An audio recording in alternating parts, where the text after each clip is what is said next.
Assalamualaikum warahmatullahi wabarakatuh. Bersama Pengepul Lele 08. Selamat datang semua pemirsa. Semoga terhibur dan mendapatkan ilmu. Di sini kita tetap bersama petani lele pemuda, dan tidak jauh-jauh kita pembahasan tentang lele. Dan pada saat episode ini kita membahas perjuangan untuk bisa sukses sampai ke peternakan lele ini, budidaya lele ini berjalan. Mungkin untuk mempersingkat waktu, kita langsung aja berbincang sama pengelolanya ataupun peternaknya langsung untuk kiat-kiat sampai ke titik keberhasilan seperti ini. Jadi apa alasannya Bang, kenapa dulu memilih budidaya lele jumbo ataupun kolam terpal? Padahal kan kita tahu banyak yang mengatakan kalau di kampung usaha lele ini nggak menguntungkan. Sebenarnya tentu kalau kita mengacu ke kenapa harus lele begitu, itu udah sering kita bahas kenapa harus lele. Tetapi yang menjadi poin utama,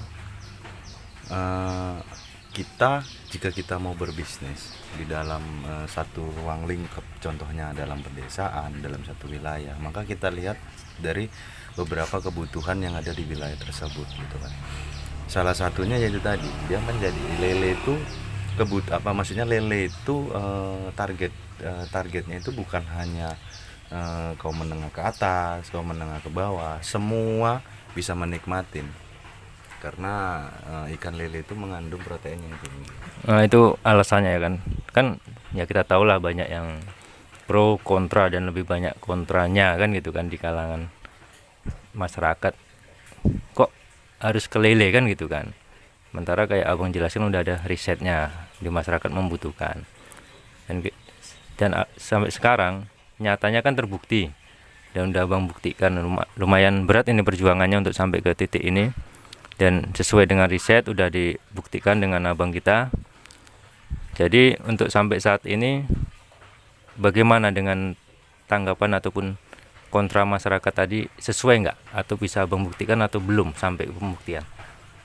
Kalau untuk dari awal Bang, sebenarnya lele itu bukan kali ini aja orang buat lele di daerah kita ini, tentu banyak. Tapi kebanyakan dari mereka selama ini ya tadi, mereka hanya taunya memelihara, setiba itu untuk manajemen air dan sebagaimananya itu tidak dipikirkan, maka ya tetap akan kolab dalam segala sesuatunya.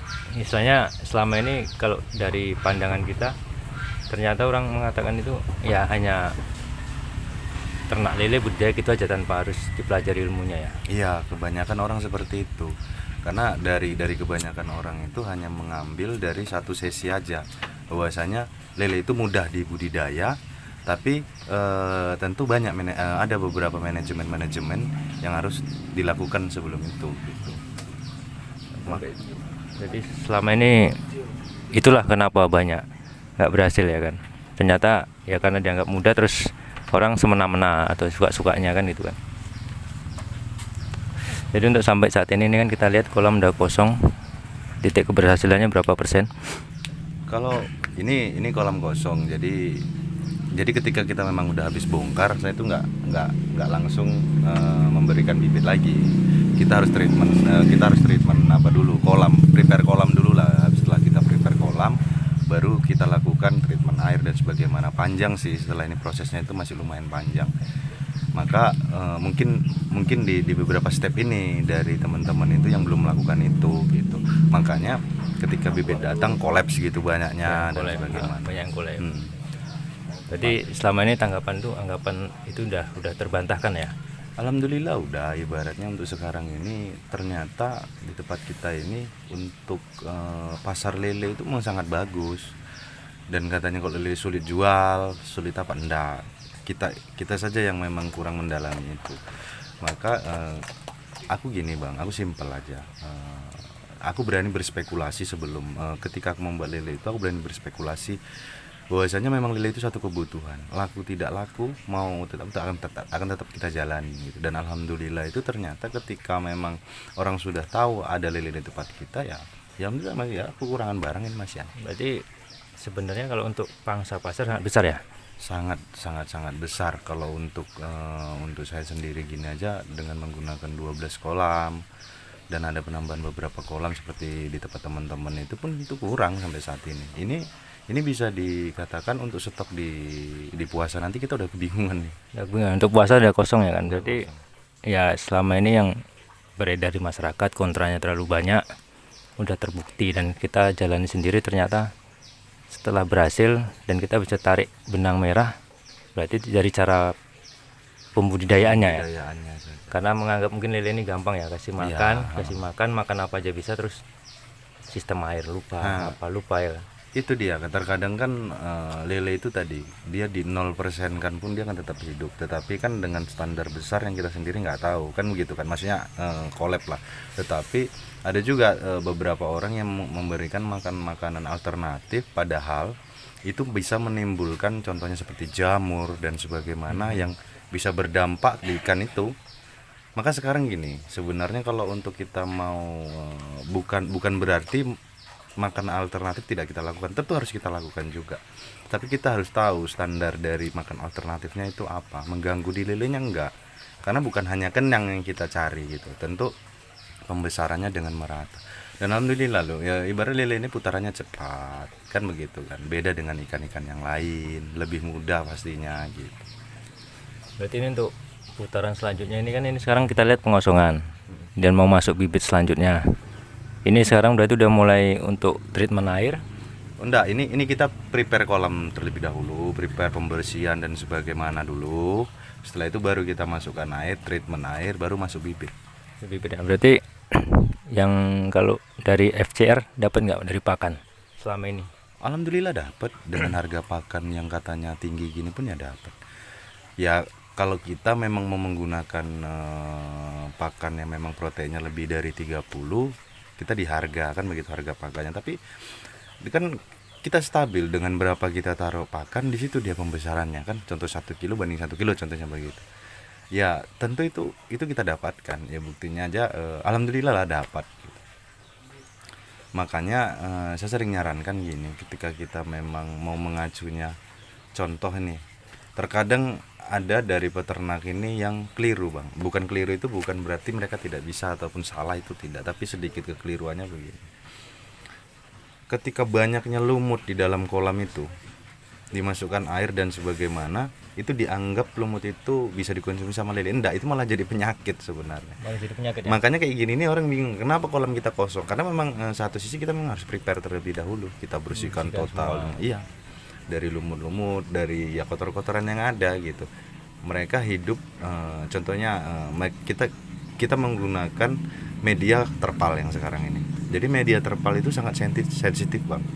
Kalau kita di tanah itu beda lagi kan begitu beda, kan. Ya? Kalau di terpal ini sangat sensitif. Ketika memang penyakit, contoh dalam beberapa lele penyakit, maka dia tersebarnya di lele-lele yang lain cepat ya, karena media yang kecil tuh ya. Iya, karena semua bergelumur di situ kan. Jadi kayak air, kayak apa, semua itu memang harus diperhatikan bener lah gitu. Berarti kan selama ini semua udah terbukti. Jadi perjuangannya untuk sampai ke budidaya ikan lele ini termasuk berat dari pemuda ini sendiri.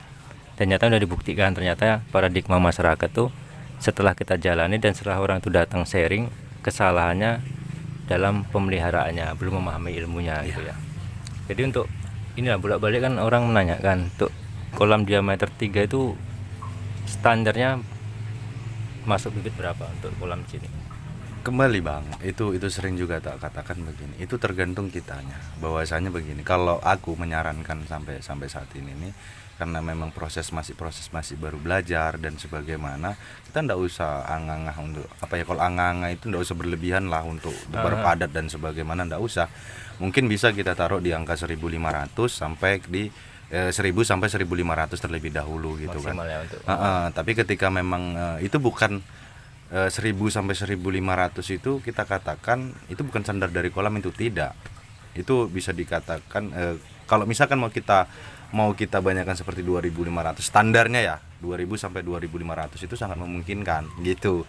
Tetapi nanti yang kita takutkan bahwasanya ikan itu malah tidak jadi, malah gagal panen, gagal panen gitu loh. Jadi 1.000 standar 1.000 sampai 1.500. Berarti ini 10 kolam berarti sekitar rencana 15 ribuan ya. Enggak, kalau Kalau ini? ini aku udah gunakan media yang berbeda bang. Jadi dalam per satu apa gini, ini kan diameter 3 nih. Ya. Diameter 3 ini sekarang kalau untuk bibit di ukuran 46 sampai 68 itu aku udah bisa menggunakan sekarang di angka 3.000 sampai 3.500 dalam per kolamnya. Berarti untuk yang kolam yang dikelola di sini antara 3.000 sampai 3.500 itu bibit ya. bibit ya. 46 sampai ke 68. Jadi nanti sampai pembesaran dia tetap atau ada pengurangan? Itu kan tergantung dari fase kita sortir, dari fase kita pembesarannya gitu. Karena lele itu tidak akan merata gitu kan. Contoh ketika nanti kita sortir, maka di kolam ini aku udah nggak menggunakan per ekor lagi tapi per kilo gitu. Jadi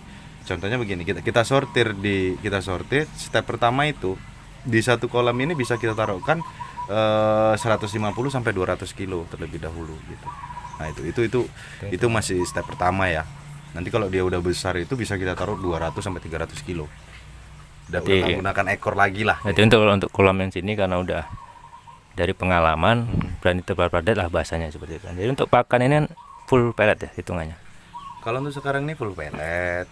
Berarti kalau untuk apa? Persenan keuntungan yang selama ini beredar kan kalau full pellet rugi. Enggak, kalau sebenarnya enggak, Bang. Kalau yang penting kita manajemen dengan bagus ya.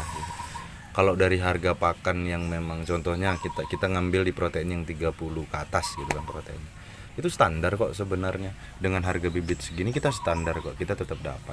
Kenapa? Karena kita memang prosesnya kita bukan di harga pakannya, bukan itu yang kita tekan. Harga pakan tetap, tapi gimana pembesaran lele lebih dari itu. Jadi treatment air dan sebagainya. Kita tetap dapat kilo. Berarti kuncinya dia bukan pakan tetap, tapi dengan treatment bagaimana ikan lebih cepat panen ataupun besar.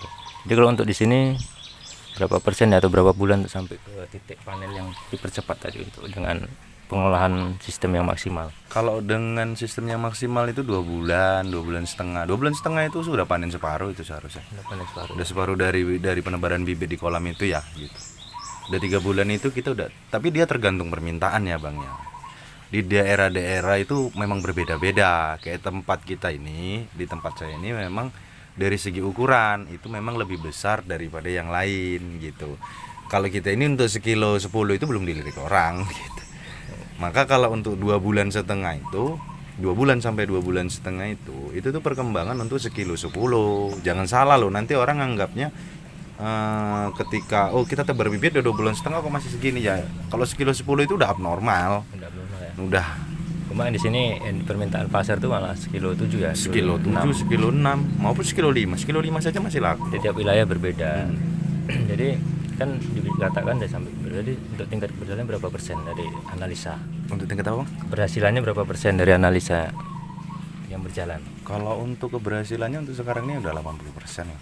Karena kita dalam penebaran bibit dalam 1000 aja, dalam 1000 bibit contohnya begitu kan. Kita masih bisa di angka 95 kilo, 100 ya, bahkan seperti yang ini yang panen kedua, yang panen terakhir kemarin ini kan. Kita itu bisa dari FCR itu dari sekilo gitu kan contohnya Bang. Dalam 1000 bibit itu kita bisa menghasilkan 110 kilo, 105 kilo. Itu dia. Berarti termasuk besar juga persentasenya, standar ya, dapat lah. Banget lah kalau itu udah goal. Berarti udah goal ya, udah terbantahkan yang selama ini. Jadi untuk ini kan sekarang kita lihat 10 kolam dan dari hasilnya dikatakan berhasil kan dia ada perkembangannya. Dengar-dengar kan ada akan penambahan kolam, itu sampai berapa kolam? Kalau untuk sekarang ini kan mau menambah kolam di kolam media bulat, media D3 semua rata-rata. Dan insya Allah nanti di sini kita kan pengembangannya di sini ada, dan kita udah mengembangkan contohnya di mitra kita juga gitu kan. Di situ nanti kisaran hampir 10 sampai 15 kolam nanti. Itu bakal kita apakan karena memang pangsa pasar kita memang sangat kurang. Masih jauh. Masih jauh. Pasar untuk di desa ini masih jauh lah, masih pemenuhannya masih butuh banyak kebutuhan lele. Jadi untuk kawan-kawan mungkin salah satu bisnis yang bisa dikembangkan salah satu budidaya lele di kampung. Jadi untuk pesan-pesannya dari abang ada nggak yang selama ini paradigma mungkin banyak kan kita ternak lele banyak dipakan rugi, ada nggak itu untuk sarannya? Kalau untuk saran ke teman-teman semua lakukan proses untuk pembelajaran terlebih dahulu. Jangan hanya melihat dari satu keilmuan, contohnya di YouTube dan sebagaimana, itu udah dijadikan satu referensi yang utuh, nggak bisa gitu.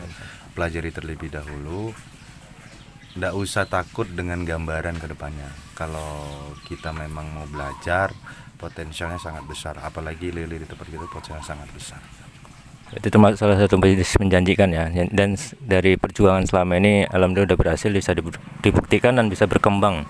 Kita sama-sama belajar. Mungkin ada saran dari kawan-kawan nanti selanjutnya, dari pemirsa bisa komen di bawah. Jadi yang selama ini perjuangkan kawan-kawan untuk ternak lele ini sudah berhasil dan sudah dapat titik terangnya semua di ilmunya dan cara pembudidayaannya. Mungkin sekian aja dari kita. Wassalamualaikum warahmatullahi wabarakatuh.